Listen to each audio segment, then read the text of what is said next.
What is going on, YouTube? We are walking through the office. It is not crowded at all. There's actually no one around here right now. Completely empty. 8:20 in the morning. I can tell you right now, got my nice little fika. I haven't gone live in a while. Just wanted to give you guys a little heads up. I'm looking at the wrong side. Just wanted to give you guys a little heads up. Yeah, you know what can give you a high is drugs or alcohol or your cell phone or your email or something. There's always something, you know, vacation or dating or someone else that'll always give you a high. You know, it's something that you're looking forward to, and you should look forward to those things. You know, it's kind of like your birthday's coming up, or a 3-day weekend is coming up. You know, you have all these things that you look forward to, but there is nothing better. What's going on? Hope all is well. There is nothing better than the natural high of actually seeing a challenge or seeing a task or seeing a project or seeing something you want to do. I'm looking at 2 of them right now by age 40. And then obviously this is my entire year spelled out. Where you been? Ah! Big party going on. Who's got the keg? There is nothing better than the natural high of tackling a challenge, tackling something, or even just starting something that you've wanted to do. Just start. Just lace up the shoes and go out for a walk. Or just sit down for the meditation. Or make that one email or that one call. Or just take that one step. Just that micro step. And that is the natural high. You can't replace that. You can't replace that because I'm not drunk, I'm not high, I'm not on social, well, I am on social media, but I'm not scrolling through to get that artificial dopamine rush or that infusion of hormones that Zuckerberg and Amazon wants to give you. Amazon wants to say, hey, you order something, you get it in 2 days. Oh my gosh, you got it. Yeah, woo! You know, the more you see it, you know, it was the same thing with you guys. You saw me every single day. And then you're like, this guy's all right. You know, what's going on, Paul? How we doing? You go, yeah, he's all right. He's helping me out. And then I go MIA because I needed to focus on my business. And then, boom, I'm back. And then you appreciate it. But that high, and I'm not saying me, I'm giving that to you, but that high is what I'm chasing. That's the high that I think anyone, there's 2 types of highs. There's the highs that I think Tai Lopez was chasing, which was chicks and cars, and he did it on the extreme level. However, we shouldn't judge Tai because there's millions, tens of millions of other people that are chasing that one thing. Once I get $100,000, once I get that relationship, once I get that job, once I get that promotion, once it's Memorial Day weekend, you know, not the same without you. Listen, once it's July 4th, I'm going away. I'm going to Bermuda. Oh, you know what's funny? I'm not going to say it, but I am. I don't really care. So I was talking to this person that was visiting an apartment yesterday, and they went away for a week. And they came back, and they were talking. I was like, you went away a week? I think they went to like Aruba or Bermuda. I don't know, one of those islands. One of those places I can't go for a week. I would just literally just walk out into the ocean and not come back because I would be so bored. But they, you know, that's what some people do. So they went there for a week. You know what they talked about when I asked them how it was? They talked about the person on the plane coming home, not even going down there, coming home that didn't have their shoes on. They talked about, they went to a fucking island with blue water, margaritas, and they talked about the guy with no shoes. You know, that is, you know, I was there. I was chasing girls. I was chasing alcohol. I was drinking too much alcohol. I dressed terribly. I was trying to impress people. And you reach a point, and I hope everyone reaches a point, everyone that's watching now and sees this, you reach a point where that doesn't matter anymore. It's like when wealthy people say, well, it wasn't about the money.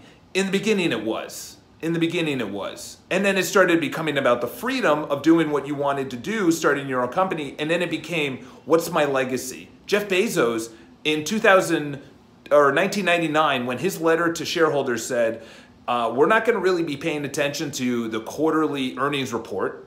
And he's followed through on that. He knew what he could potentially turn, and obviously he didn't know the entire path road, as Steve Jobs says in that commencement speech, which is, looking back, everything makes sense. Going forward, you have no idea. You have no idea. You know, for me, I fumbled around so much for 10 years, but really looking back, those 10 years led up to 6 months. 6 months of I know exactly what to do to replicate success. If I go to the gym and I make calls, I then produce content for BPI, and then I follow up with people, I will get business. And that's the thing, is I can't replace that high. However, I can sabotage the high. I can sabotage the high by saying, you know what, I don't need to go to the gym today. Or I can sabotage the high by saying, you know what, I've worked really hard for the last month. And I'm telling you right now, David Goggins has one of the best videos that I've ever seen. And he's so passionate about it. So he produced it yesterday, and he's running in, I think, Vegas, which is insane. I ran in Vegas once, and I was like, this is fucking crazy. So you're still congrats on the repeat business. Yeah. Thank you, Erwin. Thank you very much. But that's the thing, is that wasn't actually that I was doing a really good job. Yes, I was doing a really good job, but my mindset going into an appointment, you know, I made a call yesterday, and you probably saw the story. I made a call right after that appointment where I was referred business, and the woman goes, oh my gosh, wow, why are you so cheery? And it really struck me, and I'm like, this is my natural state. When you say I am, you could fill it in with anything. You know, Goggins' video is on Instagram, and it is fire, because he was in a place where he was fat, overweight, and doing cockroach duty in a shitty place, and now he says he will never want to go back to that place. It's like someone that was bullied in high school and now they're a bodybuilder, or Jerry Jones, who owns the Dallas Cowboys, who literally grew up dirt poor, and he has said multiple times, he said it on 60 Minutes, he said, I will never want to go back. He has a fear of that. It was so emotional. Him growing up poor was so emotional that he doesn't want to go back to that. What's your hurt? What's your pain? What's your why, as Simon Sinek? Mine is everyone that doubted me. So when people doubt me, I like that. Okay, some people get off on the push, or the minor little successes, micro successes. I think there's a great book. It's all about, there's two things, and I'm going to make videos because I have been MIA on this, but there's two videos that I really want to make. And one of them is how easy it is to get success today. And I'm not, listen, look at the size of my office. It's a one-man show. I hired 3 people. They, you know, went on to do other things. Then I hired another one. They went on to do, I hired another one. You know, would people say, oh my gosh, they left? And that would, during that whole time, I was getting better. I was getting better on how to onboard a new agent. I was getting better at the processes. I was getting better at how to actually deal with clients and getting the checklist together. So during those failures, you know, they say, you know, most billionaires, they failed 5 times or 5 or 6 times, whatever. You know, I've heard up to 7, which is, you know, are those hirings failures? No. But I can tell you right now, it is so easy to get success now because people they're soft. People are soft. And number 2 is they are so entrenched with social media and YouTube, how they look, that no one's doing anything. No one's doing anything. I'll give you one last example. I got to hop out because it's 8:30. I got to make my sales calls and everything else. I was actually just talking about it. Have you read Tom Brady's? I haven't. I was going to order it. Did I order it? That's a book that you have to order. It's not really a good audio book because there's a lot of visuals in there. But if Tom Brady wrote the book and he said this is it, and he didn't write it when he was 30, he wrote it when he was 40. The guy, I think, is turning 42, 41 or 42. He is literally taking the snap from a 22-year-old center. Someone half his age. That's crazy. Almost half his age to all those math wizards out there. So listen to this story. I was just talking to this guy, Joe, at the coffee shop. He's a life coach. And I was telling him, I said, so I was on Match.com on the computer, not on the app, on the phone, on the computer, because it didn't have an app. And that was in like 2010, 2009. And I was on there and I was like, oh, this is pretty good. You could, look for preferences, just the things that you want.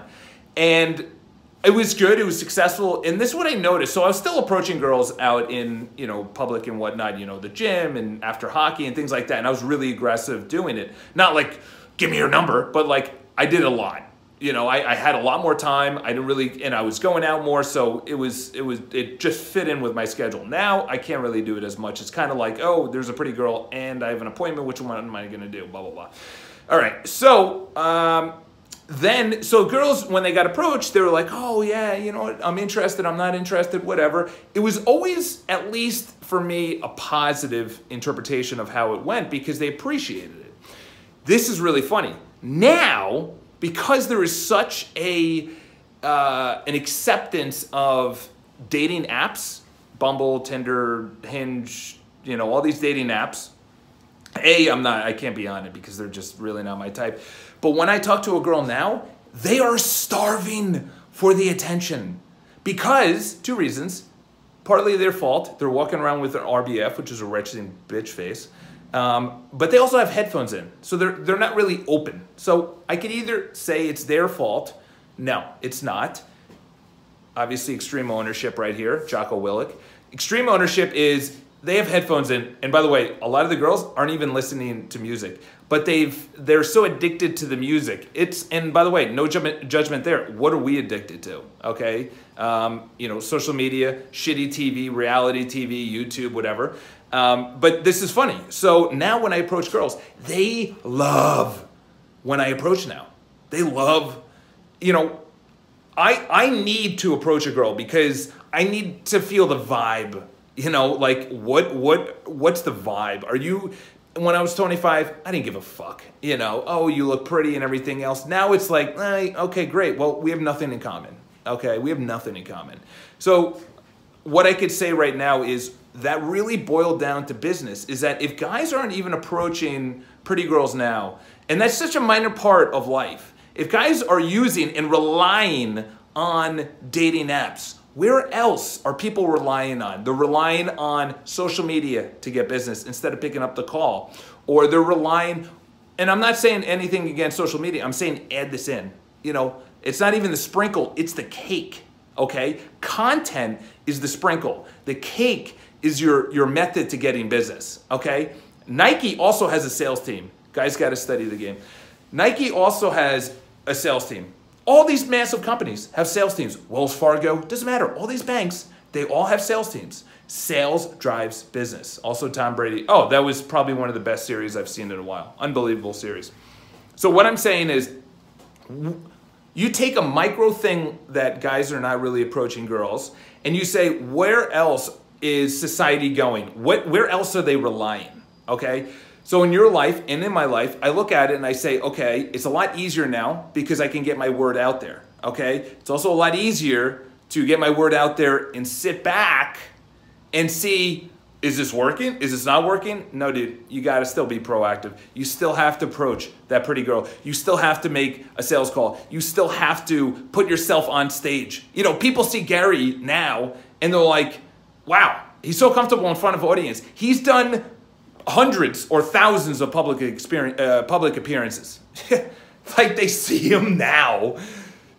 8, 9, 10 years. His South by Southwest was, I think, 2009. That's really what got him on the roadmap. That was 9 years ago. 9 years. Can you be on the journey for 9 years? Public speaking, thinking of new content, growing your business, being able to handle the feedback, all the negative feedback, because he is a polarizing guy to some people. So the 3 things I want to get you to get out of here is you can get natural highs. You don't have to rely on something. And that's through discipline of, I don't even want to say discipline, just do one minor thing. Okay, number 2 is that the world is so much easier now because there's so many soft people. And number 3 is if you do a minor habit until the rest of the year, when you go into 2019, because it's going to come anyway, 2020 is going to come anyway, they're going to come anyway. Where are you going to be? Okay, not a fan of treating it as a game or a win. Read the Alabaster Girl just putting invites out there. Yeah, I would say well, you guys can, do that and have that conversation. But what I could say is when you actually do something minor, you'll notice, wow, no one's doing that. And then you take a step. Wow, no one's doing this either. You take another step and you keep on going. And then you notice, holy shit, if I do small little things, I'm above 90% of the people. Then it's 95% of the people. So what time do people start working? Oh, I know. Yeah, we could just take this is crazy, to Paul. No one's here. No one's here. No one's here.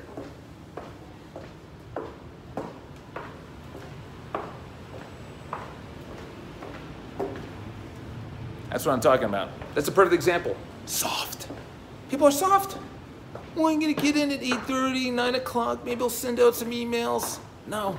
You do something a little bit more. Let's go out here, public space. Do something a little bit more. Look. Do something a little bit more, and all those things are going to come at you. I look at it and I say, good. Go rest. As David Goggins said yesterday, have you thought about recording videos, upload Monday to Friday, do a live on weekends? Well, that might be a good schedule. Actually, what's his name had a really good video on batching. Tim Ferriss had a really good video on batching, and I highly recommend you check it out. So he batches things like that, creating content and whatever. So that's something that I've been considering is batching, because I have BPI's content and I have this content. So, we'll figure something out. But anyway, have an awesome Tuesday. I have to look at my watch to find out what day it is. Enjoy. Leave your comments below. I like that idea, Chris. And listen, don't be soft. All right? It's too fucking easy. You don't live multiple lives. All right? It's just, I don't know. I'm in a different mindset, and you guys will get there as well, is that you deserve it. All right? Have an awesome one. Talk to you soon.